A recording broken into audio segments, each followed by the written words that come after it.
For 8 seasons, this woman ran the shore side of the rock. Every supplier, every last minute fix, every guest who needed sorting before they even stepped on the wharf, and most of them walked straight past her without even knowing who she was. This wasn't an accident. Marlane built a role most businesses don't even know they need. The person who keeps everything running while staying completely invisible. We'd have a hiccup on the boat, someone would say, "Marlane's coming to save us," and she'd walk down the wharf, fix it, and disappear again. Nobody the wiser. Today, she's telling me what that job actually looked like. The oven that died mid-charter, the COVID that took everything, and the crew she quietly built without ever putting her own name on it.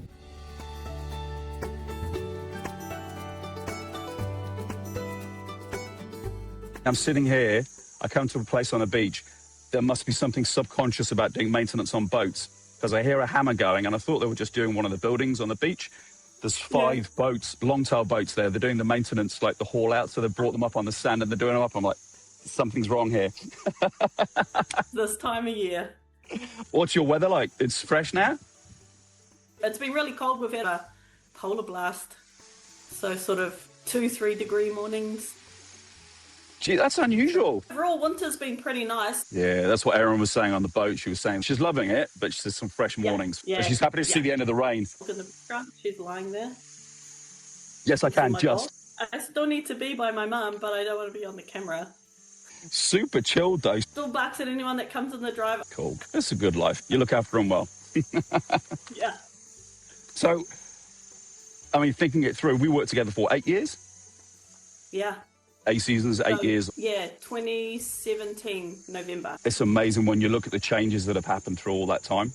Yeah, it's wicked.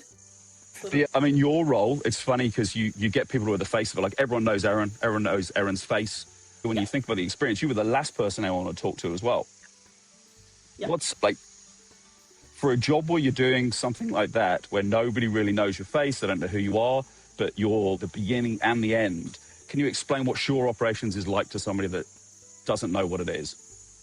Yeah, sure. So for me, it was a bit of an intentional thing as well to not be recognisable by my face, because number one, as you know, I enjoy my privacy. So with the shore operations, guests and suppliers and everything else, they just needed to know the information that I held. Very true. They didn't need to know who I was or anything about my person. That's where Erin and the crew and yourself came into play. So it was really lovely that when I'd have interactions with people or they'd ring me last minute and I'd do the running around, I could walk past them on the wharf to drop things off and they'd have no idea who I was. So it sounds like you really enjoyed that type of the role, yeah? It also made, from my perspective, it made things a little bit more efficient. When we had to do some last minute running around, we'd have comms between the boat and myself if I had to pick up any last minute things, and I could get that done in a relatively quick and efficient timing. Like when you'd come down to the wharf and be like, "Marlane's coming to save us." That's in something we've missed. And you walk down the wharf. You just kind of walk down the wharf, get the job done, and you're out again. And it was like that with the other people on the wharf too, that everyone knew my name, everyone knew I worked at the Rock, no one knew what I looked like. Sounds like a superhero role. Yeah, and it just, from my perspective, it just made things run far more efficiently, kept us on time, because for us with the Rock, timing is very important. Yeah. And when we'd have hiccups, which, you know, would naturally come around at the most inopportune times, I was able to bung off, get things done and come back and get us moving, you know, as close to departure time without too many hiccups as possible. Yeah. What were the hardest parts of the job that nobody saw or nobody sees in that role? Communication, sometimes language barriers could be challenging and troublesome at times. Daylight saving for us. Yes. With guests coming that didn't have no concept of daylight saving. True. That sometimes was challenging. 3 requirements, always a big one. It's not just maybe if we make the mistake of the communication saying what time you leave, and we can have a typo. You're right. It's like living in Thailand now, there is like trying to explain the concept that hours move twice a year. They just look at you going, what, why? And then I even can't remember. I'm going, was it schooling? Was it farming? Was it, I'm not too sure. Yeah. Tweak it a little bit and sort of make some plans for just in cases. Yeah. And sort of design a menu that would cover most things. It's amazing. It's built over time, but I think it definitely it works. But you're right. There's still those little ones, those curveballs. You go, okay, give me a moment. We've got a solution. We can do this. We'll figure this out. Give me 15 minutes. I'll sort it out. I remember just messaging you and going, I need help. How do I cook this? It was one of the multi-day charters. I think the oven broke, and I went, I now need to cook it on the top. That was it. And it was that's the epitome of your role. Yeah. So that took us right through the COVID period. There was certainly some challenges there from, I know what I felt like, and I still have a lingering kind of memory. It's left something in there. But watching the season kind of collapse all around us, what did it feel like to you? For me personally, it was like, this is going to be interesting. All right, we've got 24 hours, we pack up. And then my immediate thought shifted to, everything's going to bottom out. How can I help Jonny and Sarah get through this? Doesn't mean, even if it means I don't get paid for the next 5 months, 6 months, that didn't bother me. It was, how can I help? How can I best be of assistance to help the business stay afloat? And I think I mentioned that to Sarah. I had a conversation with her on the phone. Yeah. How best I could help. Was felt. Yeah. I just clicked into another gear. I went, all right, so I do this all from home now. Let's work out how this can best fit me and around, do the things. What do I have to learn? What do I have to learn in order to keep this going? It was purely just switch. There's a problem. How do we keep this working? It was just like, the rock's got a challenge. How do we fix it? Pretty much like everything else you attacked, really. Yeah, it never crossed my mind to go, oh my God, what about me? How am I going to cope? Figure it out. So 8 years, COVID, you've seen the ups and downs, all the challenges and the rest of it. Two things really. What kept you working with us for 8 years? And the other one, was there a moment where you went, I'm out of here? I said to Dylan, I think I've done all I can for the rock. I'm not sure there's much more that I can offer the business that can help increase its value. Wow. And he said, whatever you do, I'll support you. It was in that period where you had to go back to the UK. Yes. And then I said to Dylan, we'll park that for a year because there's something else I can help with here. Wow. It wasn't so much about the business at that point.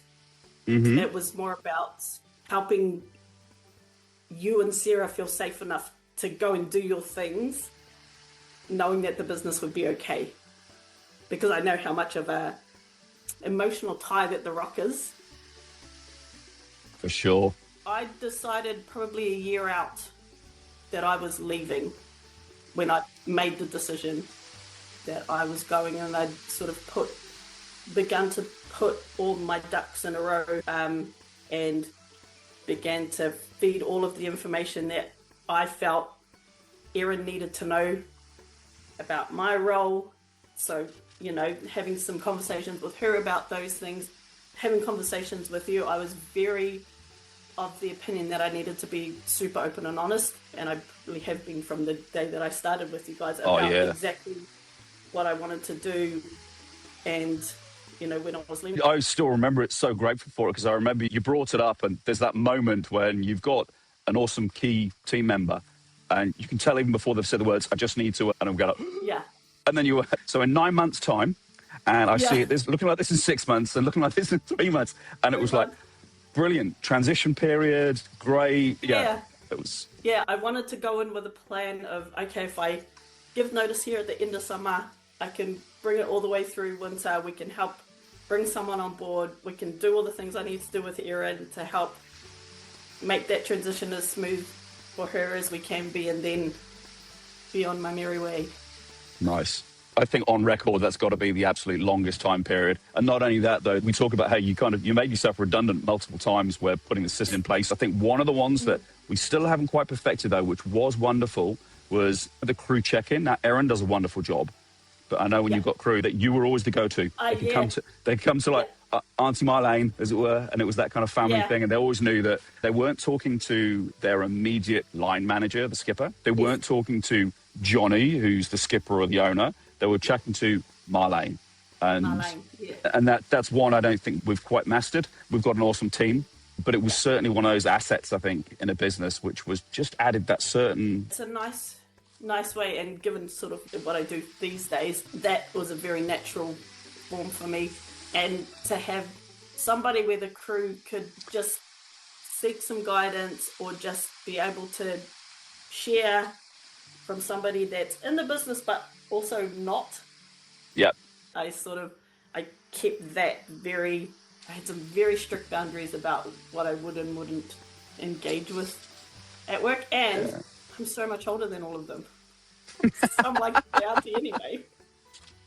I've got children older than half the crew I hired.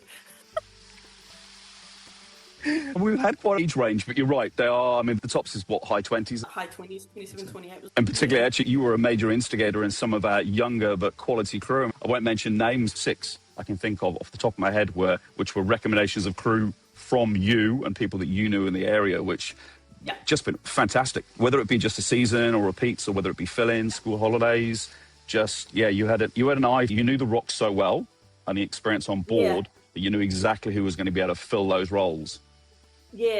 Probably not right away, because it's always awkward and uncomfortable the first sort of 3 or 4 cruises.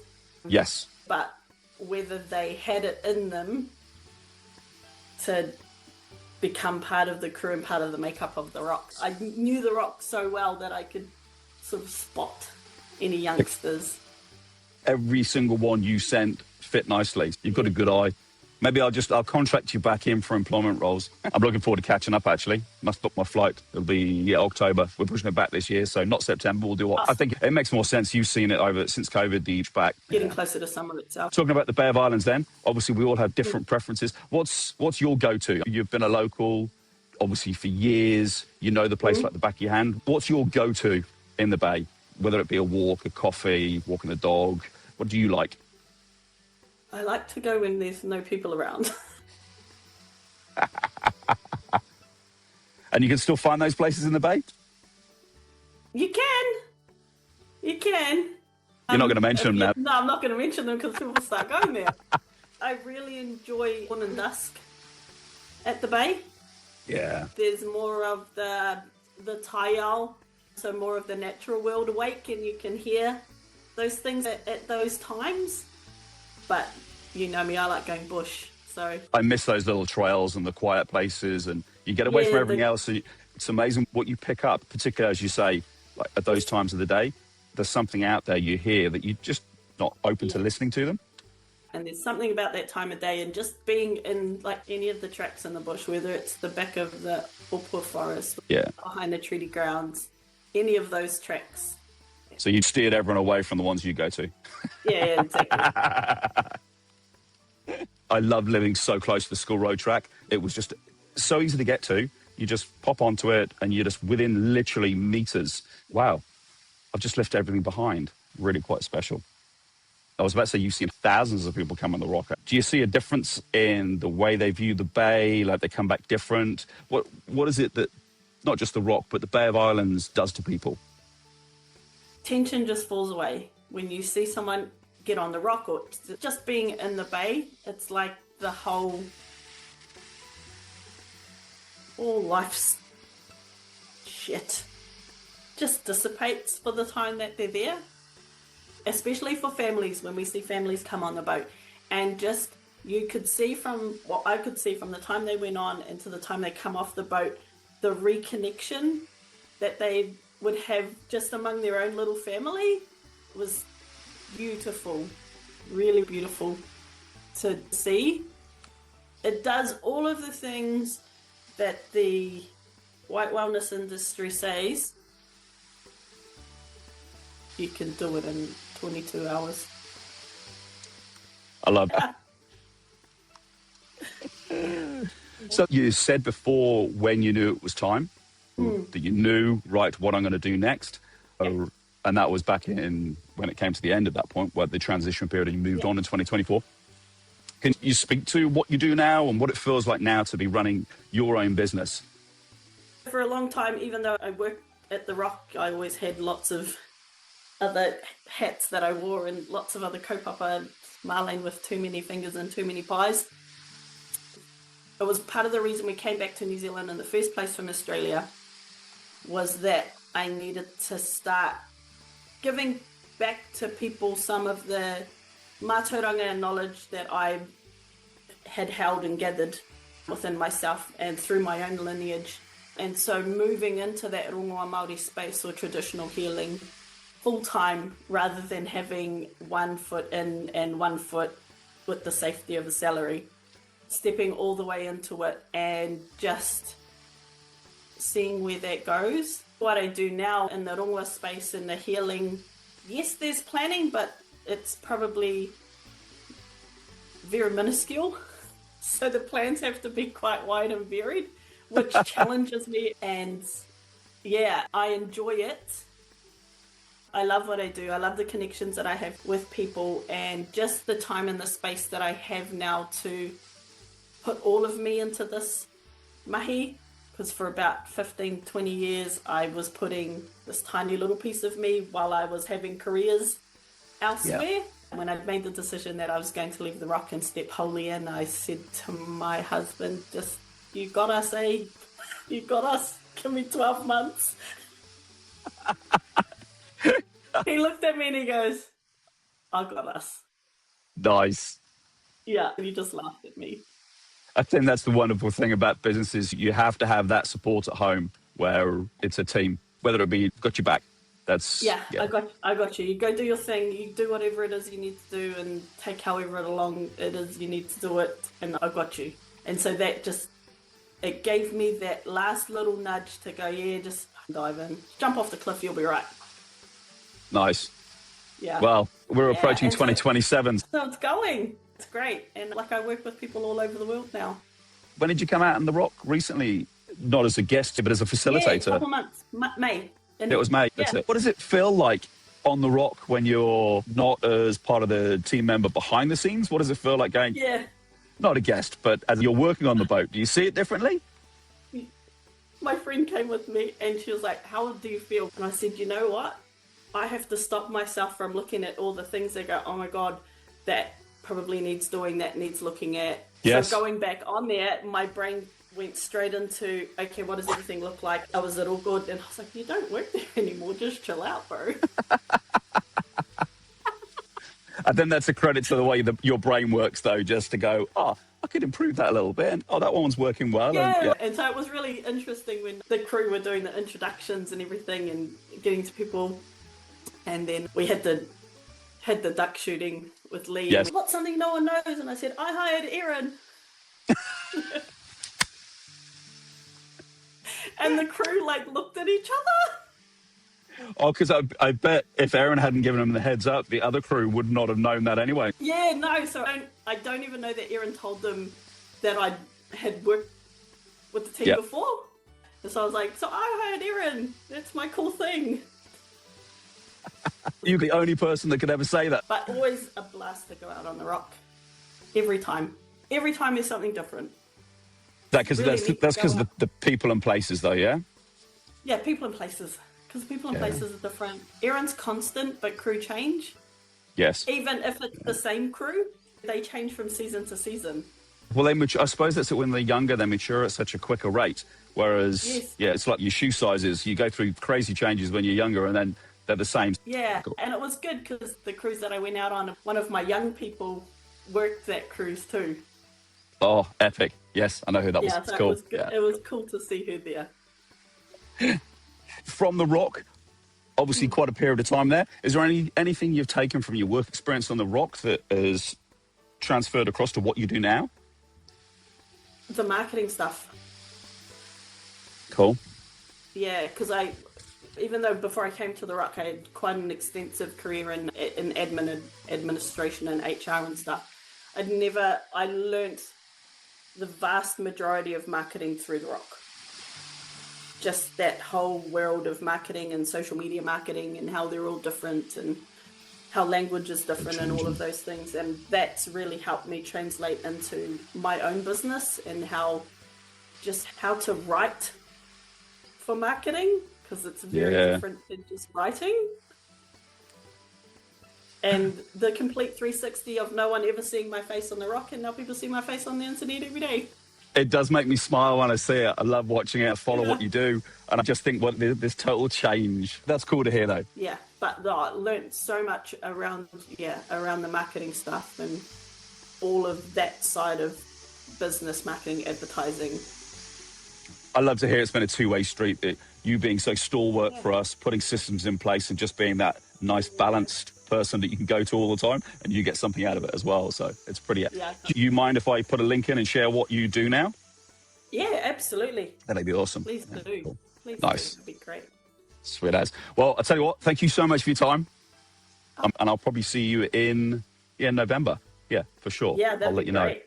That's cool. Oh, awesome. I'll pass it on. Please say hi to Tyran and Dylan as well. He's so much taller than his father now, so he must be sitting around 6'3". He's only 20, so he's still got a...